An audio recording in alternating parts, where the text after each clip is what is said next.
And intention, I think, is a word that that always stands out to me in culture.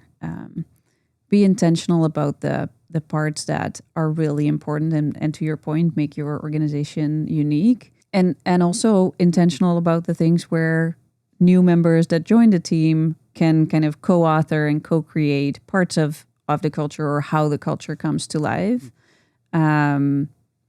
Maybe a last component that I'm curious about your thoughts is, you've mentioned it a couple of times, kind of the role of leaders. When you joined Anya, you said like the leaders were the people that I looked at to tell me kind of what's the culture, how do we do things around here. How do you feel about the role of like a people and culture, or kind of senior leadership versus middle managers? Who is there anyone who owns the culture or is more responsible for it than others? I think everyone's responsible for culture. I really do. I think there ends up being a bit of a top down and a bottom up approach where Mm, leadership sets the initial culture. They try to inspire their teams to uphold the culture.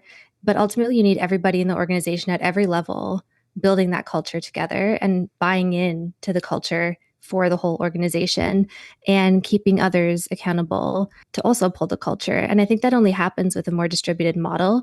I've seen organizations where there is a head of people and culture, mm, which is also great. But ultimately, everyone in the organization needs to believe in the organization that they're building and growing within. So I've always believed in more of a distributed model. yeah, I love that, and I'm totally aligned. Like, I do kind of what this conversation with you has taught me is, both your examples of Four Seasons as well as Steadily have this very, very strong anchor in culture. And that seems to be, and we used Four Seasons in one of our previous episodes as a best practice example too. Mm. So there is something in this intentionality, is that a word, around shaping the culture right from the start and really holding on to the things that make it sacred, make it this unique place, and then have that as an anchor, not making it too rigid, but kind of then have that distributed ownership of stewarding, shepherding kind of the culture, bringing that to life on a day-to-day basis, making sure you hire people that are both aligned with your culture, but also are willing and open to co-create, co-author the culture of the future while still anchored in that kind of core foundation.